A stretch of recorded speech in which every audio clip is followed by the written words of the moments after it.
plan had been forming for months before I even realized it. Looking back now, I can see every step so clearly.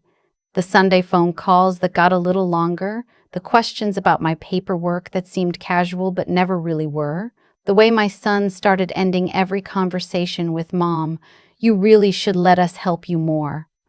At the time, I thought he was just worried.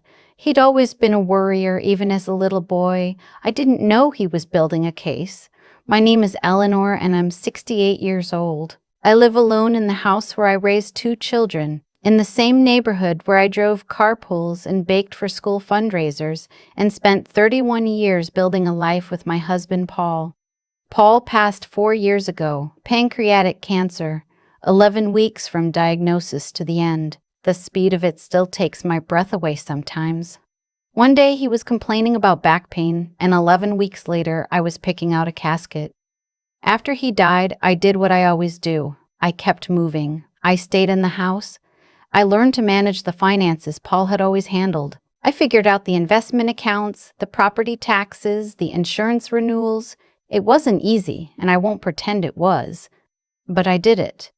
I was proud of myself for doing it. My son, I'll call him my son because that's what he is, even now, is 41.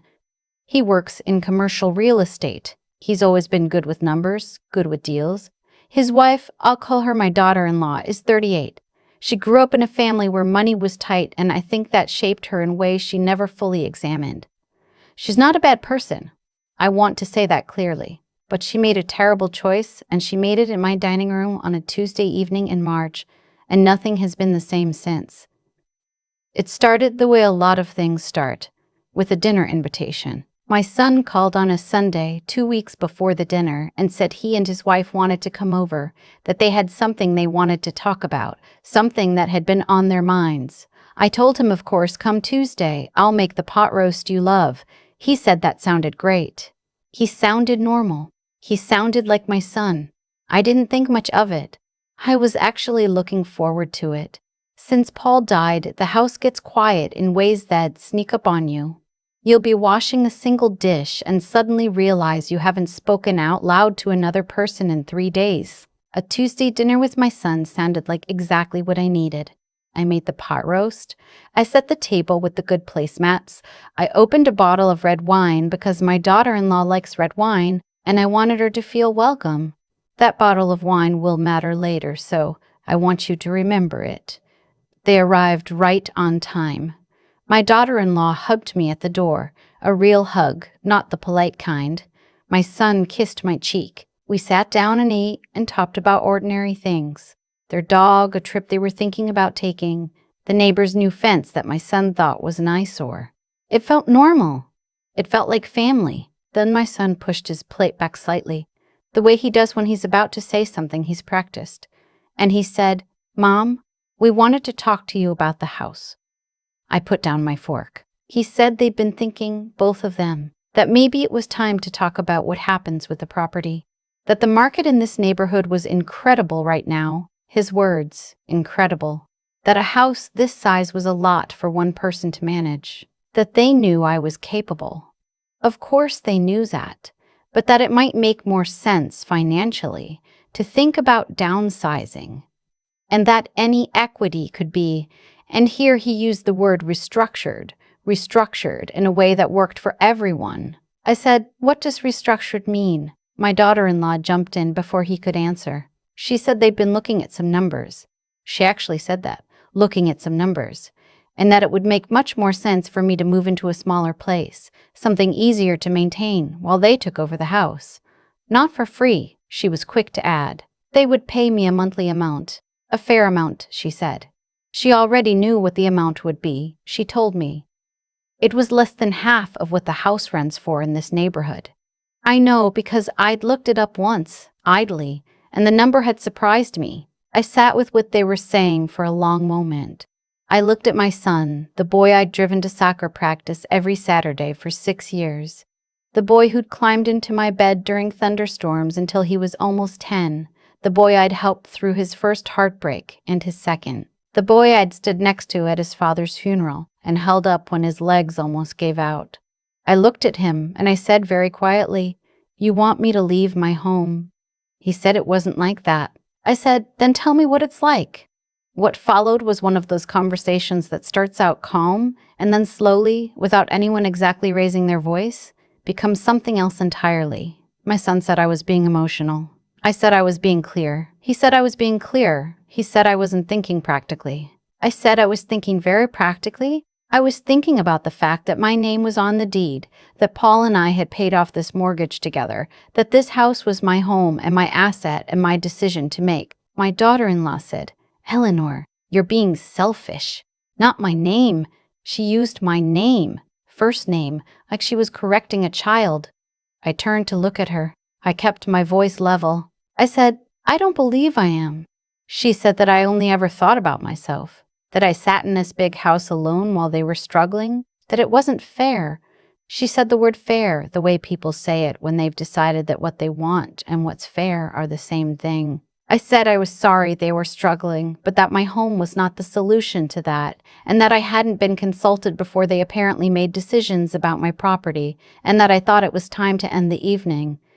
That's when she reached for her wine glass. I thought she was going to take a drink. I thought we were all just going to take a breath, but she didn't take a drink. She stood up from the table and she threw the wine glass at me, not toward me, not near me, at me. It hit me on the left side of my face. The rim of the glass caught my cheekbone and the wine went everywhere. I felt the sting of it immediately. That particular bright pain that tells you before your brain catches up that something has gone wrong.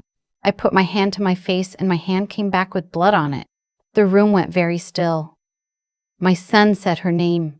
Just her name. Nothing else. She was breathing hard.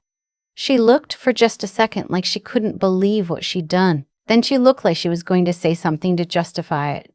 I stood up. I walked to the kitchen. I put a clean dish towel against my cheek. I picked up my phone and I dialed 911.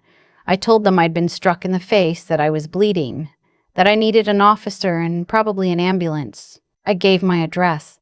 The dispatcher stayed on the line with me. I walked back into the dining room. My son and his wife were talking in low, urgent voices. When I came back in, they stopped. I said, "I called the police. They'll be here in a few minutes. I'd suggest you both sit down." My son said, "Mom, please, you don't have to do this." I said, "I'm 68 years old and your wife just threw a wine glass at my face.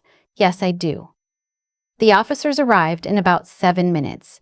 They were thorough and they were kind. They photographed the glass on the floor, the wine on the tablecloth, the cut on my cheek. They took statements. My daughter-in-law cried. My son tried, twice, to explain the context, to explain what had been said before, as if what was said before could explain what had been done. The officers were not interested in the context. The officers were interested in the facts, and the facts were clear. They told me I should go to the emergency room to have the cut examined, that it might need stitches, and that I should document everything. My son said he would drive me. I said no. I called my neighbor Helen. She's 72 and has been my friend for over 20 years, and she would drive me to the moon if I asked her. And I sat on my front porch in my good coat with a dish towel on my face and waited for her headlights. In the ER, a young doctor cleaned and closed the cut with 2 small butterfly stitches. He said I was lucky the glass hadn't caught me closer to my eye. I thought about the word lucky and decided not to use it that night. While I was waiting for the discharge paperwork, I sent a text, not to my son, to my attorney.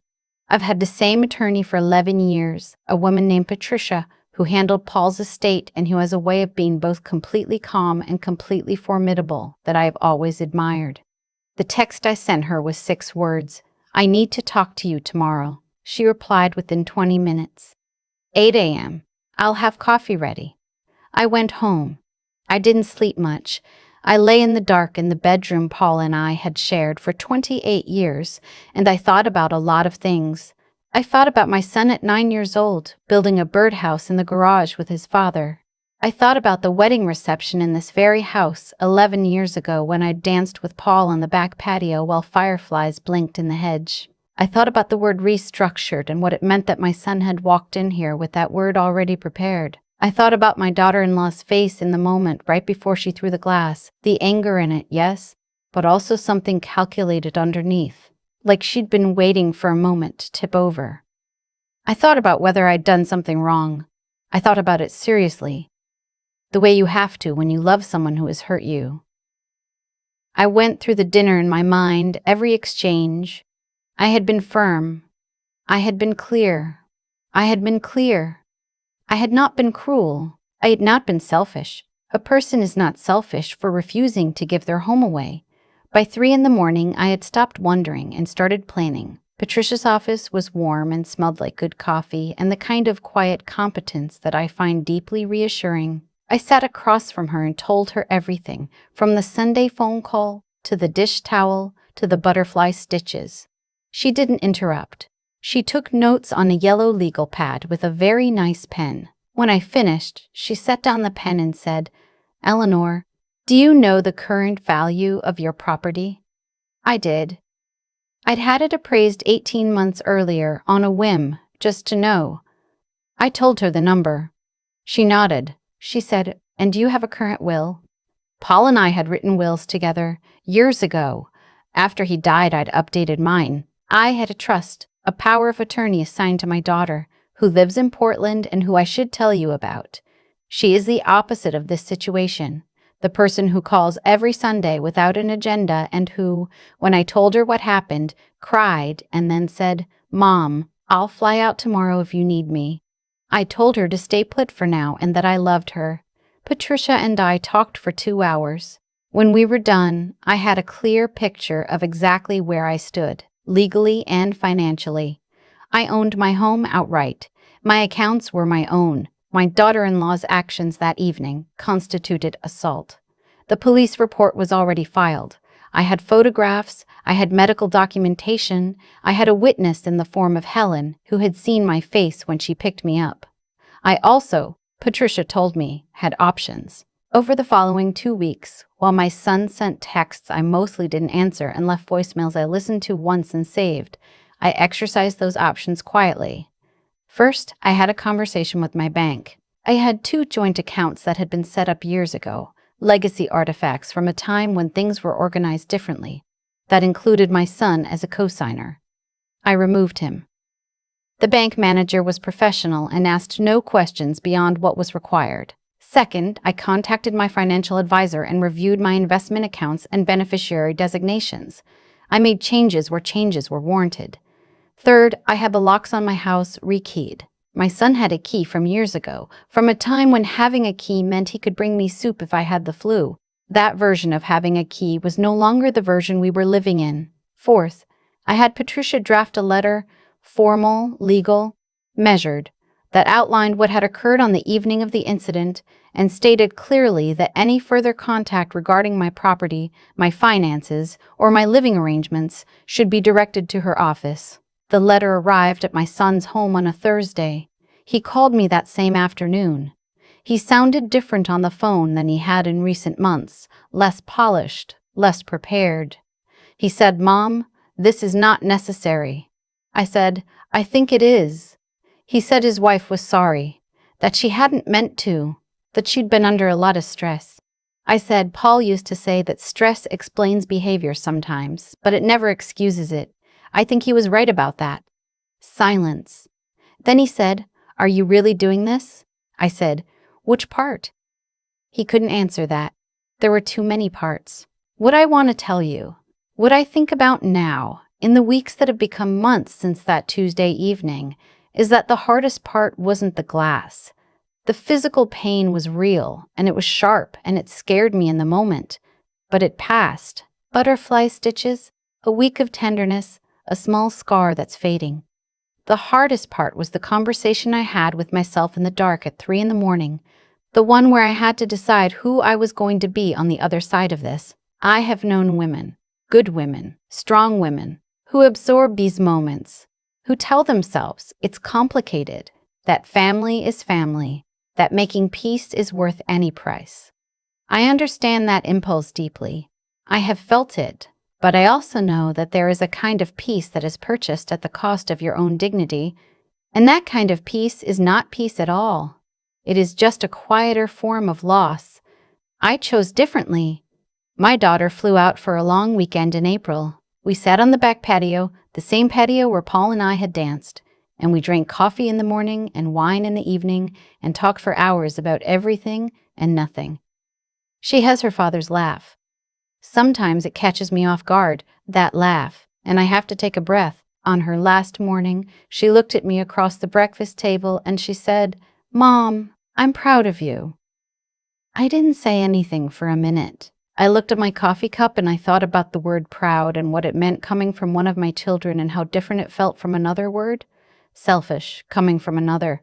I said, "I'm proud of me too." "I think," she laughed. That laugh and said, "There's no think about it. My son and I have not spoken in 3 months. I don't know what the next year looks like or what kind of relationship, if any, eventually becomes possible. I hold that uncertainty the way you hold something fragile, carefully with both hands, trying not to grip so tight that you break it, but not so loosely that you drop it. What I know is this: the house is still mine. Every room of it, the master bedroom where Paul and I talked ourselves to sleep every night, the kitchen where I make my pot roast, the back patio with the hedge where the fireflies blink in summer.